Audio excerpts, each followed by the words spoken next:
Hello, monkeys.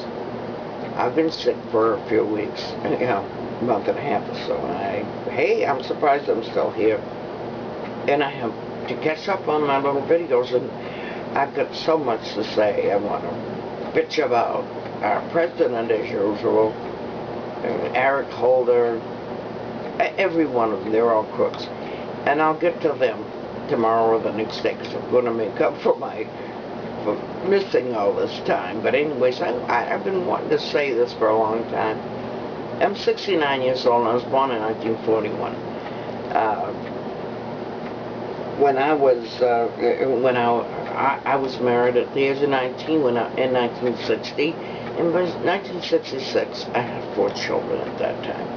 But I'll tell you, my mother and father were always interested in politics and talked about it a lot, and I was always interested. I watched the Kennedy-Nixon debate before I was old enough to vote, actually. But in the 60s, we had a peaceful, God-fearing man, Martin Luther King, who led his followers and his brothers on a march, peaceful march, for equality, equal rights, which they deserved long before that. I can't remember everywhere. I'm just talking to you off the top of my head what I remember, but he had a speech at some point where he said, I've seen the promised land. And later on, I think he had a premonition of his own death. He said, I may not be there with you, but you're going to get there. Handsome man, beautiful wife and children, and was assassinated just as he had predicted, I think. But the black folk those days were proud people. I remember them. The women worked at menial tasks. They were nannies, maids, housekeepers, seamstresses. The men worked at whatever they could do, but a lot of them had to work in the cotton fields. But they supported their families and raised their children proudly. They were treated as 4th or 5th class citizens. They couldn't go to the same restaurants as white people, hotels, schools, fountains, restrooms, and on and on. And yet they tolerated that. The black folk were not the violent ones at all. They never were violent. They were constantly afraid, frankly. If a young black man in his teens kissed a white girl, sometime during the night, the Klan would come on their horses, their hoods over their face. What do you think was under those hoods? There was Democrats, not Republicans, folks. That was there, I know. Governor George Wells of Alabama was a Democrat. When he was informed that the schools must be integrated by law, he and his Klansmen friends, the liberals, Democrats, stood on the steps of the school when these 5 or 6 young ladies came to go to school, which was their right. They stood there with axe handles and baseball bats to beat those girls. And eventually the president had to send in the National Guard. At the time, a man who still serves in Congress and was the head of the Democratic Party belonged to the Klan. You see, the Republicans have always been there for the blacks. This president, who claims to be black, He's not black. He never was black. He was raised in Hawaii on the beach surfing with white grandparents. He doesn't know what it's like to be black. If he'd been born in Alabama in the 60s, they would have lynched his father. They didn't even allow marriage between whites and blacks in those days. Obama's father would have been lynched, folks.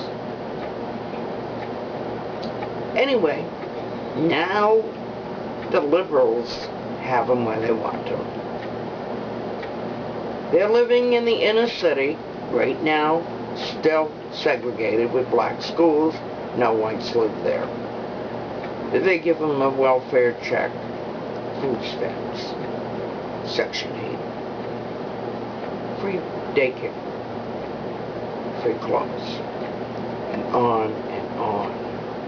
They're a slave now to the government. And you see, the women are, I don't know if I mentioned it, but for blocks, there are blocks and blocks where there's not a father in the house. They're on the streets. They can't live with their baby mama business, right? Because their baby mama would lose her benefits. They're on the streets. They're into drugs. They got guns. And in order to, they're still proud. These were warriors, you know, brought over from Africa. These were warriors. These men always took care of their women. Always. And now what have you got? You've got young men roaming the streets of the inner cities.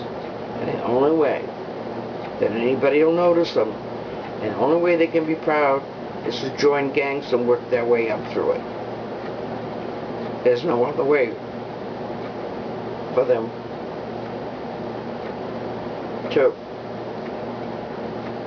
prove to the world that they are somebody. That's the only way. Work their way up through these gangs. And I'll tell you, as a mother, I wouldn't want to be a black mother in the inner cities. You don't know when you're a 15, 16-year-old boy or girl is going out that door if you'll ever see them alive again. And you don't know if you put your 3, 4, 5-year-old child out on the swing sets and the projects, if